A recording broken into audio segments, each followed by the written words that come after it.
What's up, my fellow Technobots and Combaticons? Welcome back to more Transformers Armada. So this time we're going back to the Amazon. This is the deep Amazon, so it's completely different, of course. Now, from what I've heard, the theory is that Amazon was supposed to be one long continuing level. The boss for that level would be Cyclonus, but I don't know why they decided to change it the way they did. But this time we'll finally get our chance to have at Cyclonus. Unfortunately, he escaped the last time. So we have our setup right now. We have Lookout for our secondary weapon, the sniper rifle.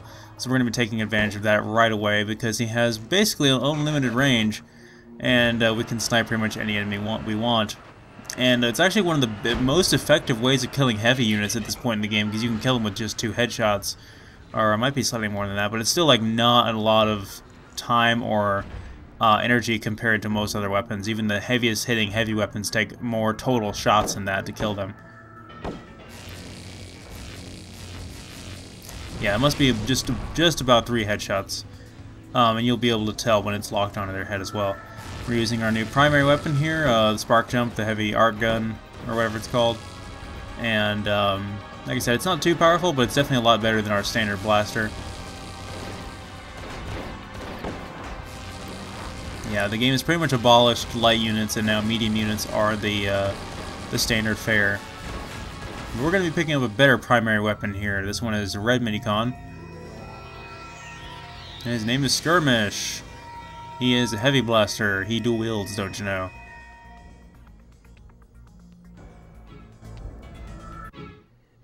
It's basically a more powerful version of a regular blaster that fires in a 5-round burst.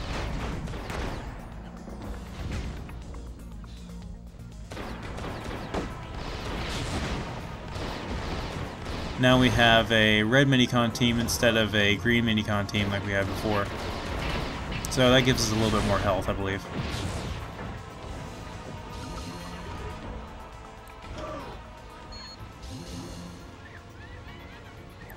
Oh, all these huts around here in these villages, they're destructible.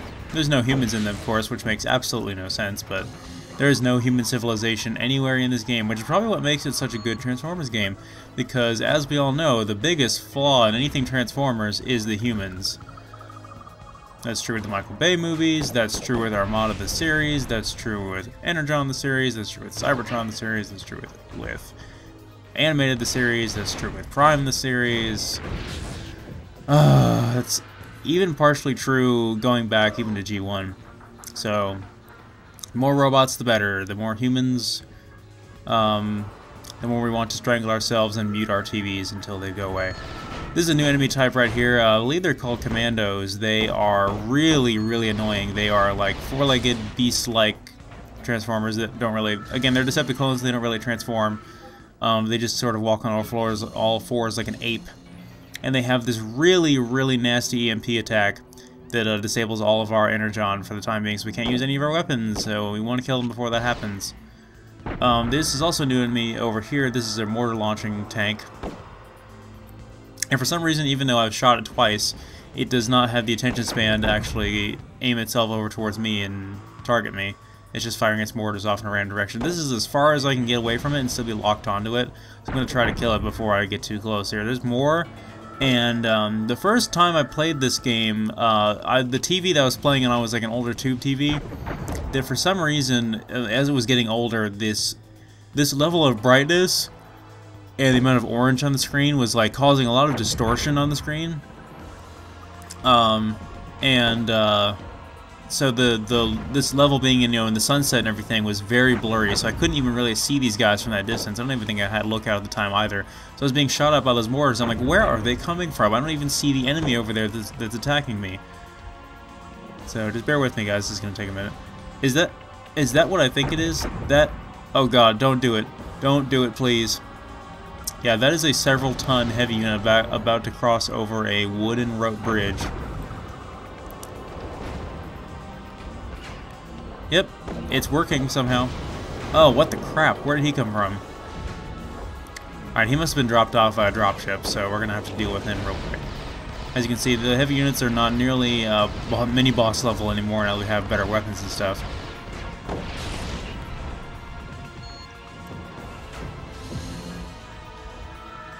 Yeah, he just walked across that wooden rope bridge without it collapsing, even though he's a several-ton giant freaking robot. Yeah, I'm still having trouble with my my L2 button, so the shield is not really going to be as effective as I'd like it to be. Like I said, it's one of the best combat minicons in the game, defensively, for that reflection shield to be able to block small arms fire. But yeah, I'm not having any of that today for some reason. And these little mortar tanks can move around slightly. They just kind of move from side to side, and if you get too close to them, they back up and they deploy an energon shield. So we've almost killed it, I believe. My primary weapon still can't reach that far. Those mortars have mean physics as well, so they'll physics the crap out of us until we die. So we do not want to get hit by those. They are pretty random though. They usually go all over the place. They're not very accurate. Like they shouldn't be. Mortars should not be accurate. They should be just launching, you know, an overarching projectile in the general direction of where the general area of where the target is, and you know, it shouldn't be that accurate, at least not in a video game. Although it seems like most video games have impossibly accurate mortars or ordnance like that. So let me see if I can get a headshot on this guy from behind here. Yes, thank you for turning around. That was very helpful. So I'm not going to adjust my setup yet. There is a warp point right here we can save at, but I'm not going to adjust my setup just yet. I want to wait until we get inside the temple over there. Actually, maybe I will change one or two things. Let's go ahead and switch over to... I don't really need the sniper rifle anymore. I was going to wait until we got inside for that, but I actually have one more setup I'd like to have for this level. So I'm going to go ahead and go with this for now. I'm going to change back to this later, but I have something else in mind for now. Right now, these guys, I don't really need that much range from them because I have a lot of room to move around side to side here, so I don't really have to worry about that too much. I can use the regular hailstorm rockets, not hailstorm rockets, failsafe rockets on them. That's another minicon we get later. Oh, look at all the light units. Bye, all the light units. They look like little ants from here. Honestly, the smaller enemies in this game tend to be more annoying than the big ones, just because the bigger ones are larger targets and we're able to hit them with our inaccuracy and everything. There's no aim assist really in this game to speak of, so aiming can be tricky. This is another thing that makes this game so old school. But also one of the things that makes it so awesome.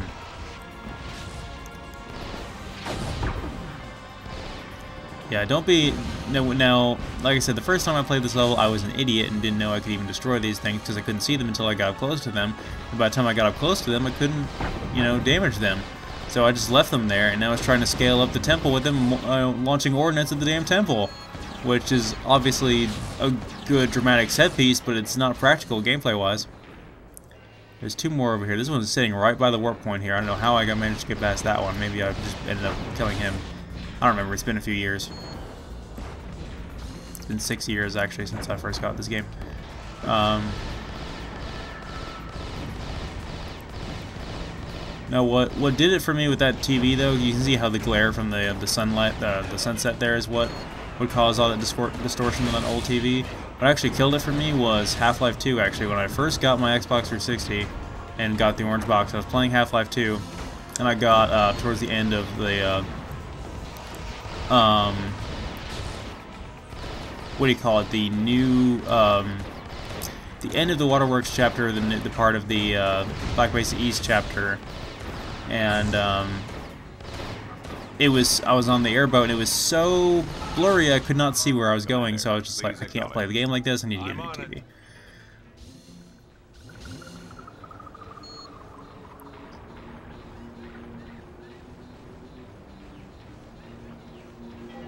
So sorry I haven't uploaded many of these lately, guys. I've been very busy and I'm going to continue to be busy for quite some time. But I haven't lost my... this wasn't just a fad or an impulsive Let's Play idea. Well, it was pretty impulsive, but it wasn't just me acting on a whim. I was in a very transformery mood at the time, but that has not subsided yet. I'm still in a very transformery mood. When I was up at my girlfriend's house, we were at McKay's, which is a used game, movie, DVD, book warehouse type store that sells all forms of used media like that. It's a big old store too. It's like a 2-story warehouse that's like full of this stuff. It's only in certain states here in the U.S. We don't have actually one here in Georgia. It was up in Tennessee. And they had, for $45, the entire collection of Generation 1 of Transformers on DVD in mint condition. It was used. It was, the seal was broken and everything, but it was, you know, mint condition, used, $45, all 98 episodes. And I was like, I think I'll have that. So while these videos are compressing and uploading, I can be watching the entire series of Generation 1 of Transformers, if I wish.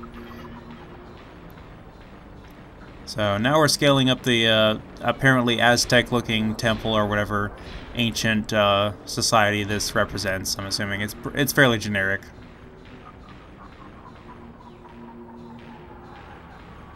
As you can see, there's a minicon on that dropship, so we're not going to blow it up or else the minicon will disappear. We'll have to reload the level in order to find it again. Because that would make it so much easier to just blow it up and then... So I changed my setup again when I went back to the base. Now I have Slapshot instead of Failsafe. I have the grenade launcher instead of the rocket launcher. Because now I have an even more of a red minicon team. And this, to me, is a little bit better for close quarters because...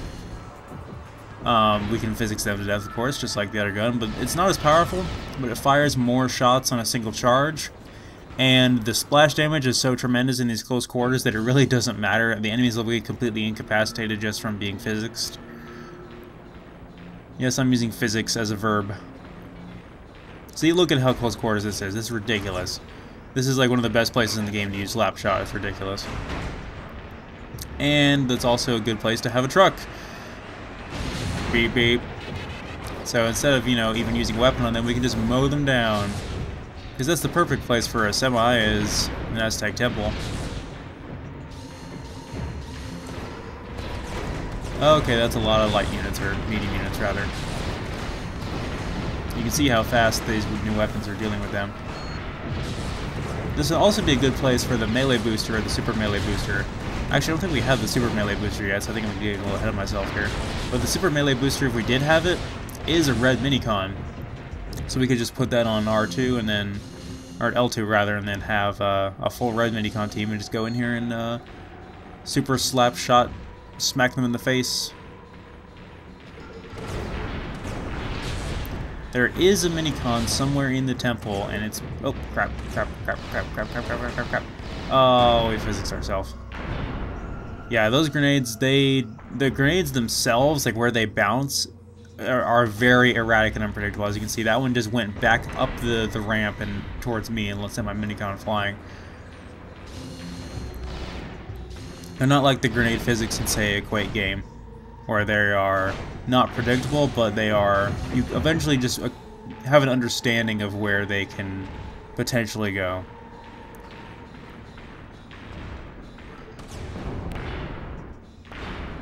Yeah, this is quite the cakewalk now with Slapshot.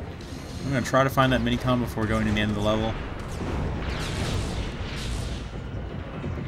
There's actually a lot more minicons in this level, but that would require a lot of exploration. Like if you go off the beaten path down there in the meadow by the temple and don't go up the temple, you go out into the woods, you can find a lot of minicons and datacons out there. But I want to show those off in a later video when I go back, because there's a lot of those we can't get yet. So I want to get them all in one video, because none of them I'm actually going to use in this fight. So it really doesn't matter yet. I think I'll just get them all and show them off in that one video.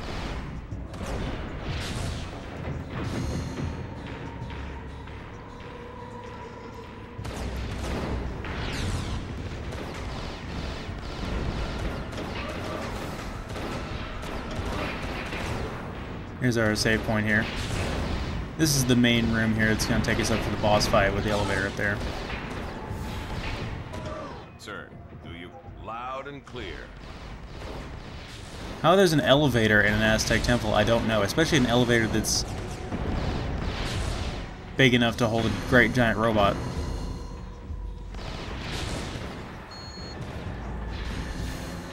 It's ancient technology we'll just never understand.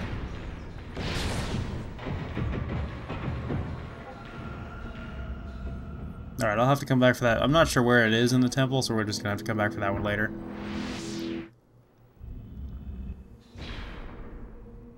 And I made another slight adjustment to my setup yet again. I was debating switching back to failsafe for this fight, but I actually went back to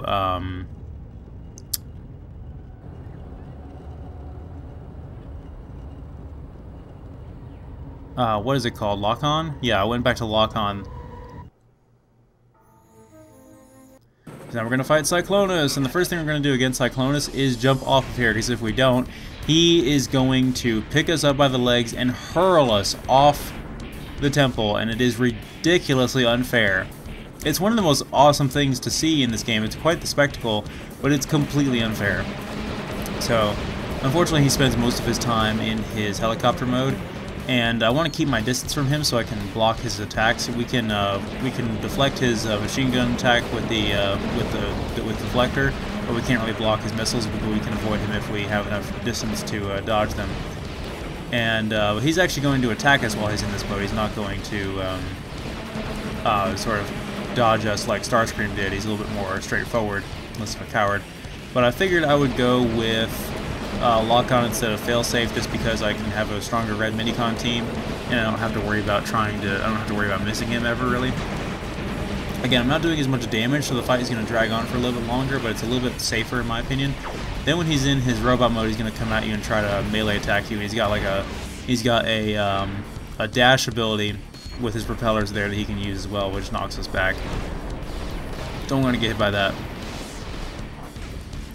But the main reason why we do not want to get thrown off the temple is if he'll throw us into the river, and fighting him in the river is just a pain in the ass. So I want to fight him up here, where I can actually have some room to maneuver. I've beaten him in the river before. I've beaten him the first time I played the game in the river. But I don't recommend it. I don't think he's as hard as Starscream overall. He's a little bit more straightforward. So he's one of the easier boss fights in the game, if not the easiest in my opinion. They get harder though, trust me, they get harder. This is not an easy game, as I've said before. And this is just kind of a battle of attrition right now, because I have, the weakest secondary weapon with lock-on there. I don't have a powerful weapon. I'm really dealing a lot of damage to him, so I'm just kind of hoping that I can deal damage to him faster than he can deal damage to me, which so far seems to be working out pretty well. Again, I'm just kind of playing it safe. If I really wanted to have a better overall setup, I could have tried, Slapshot and trying to hit his helicopter mode while in the air, or used failsafe and hit him with rockets, and just tried my accuracy as best I could. We almost got him though. He's only really turned into robot mode once. There we go. Yeah, lock-on was a good choice for this fight.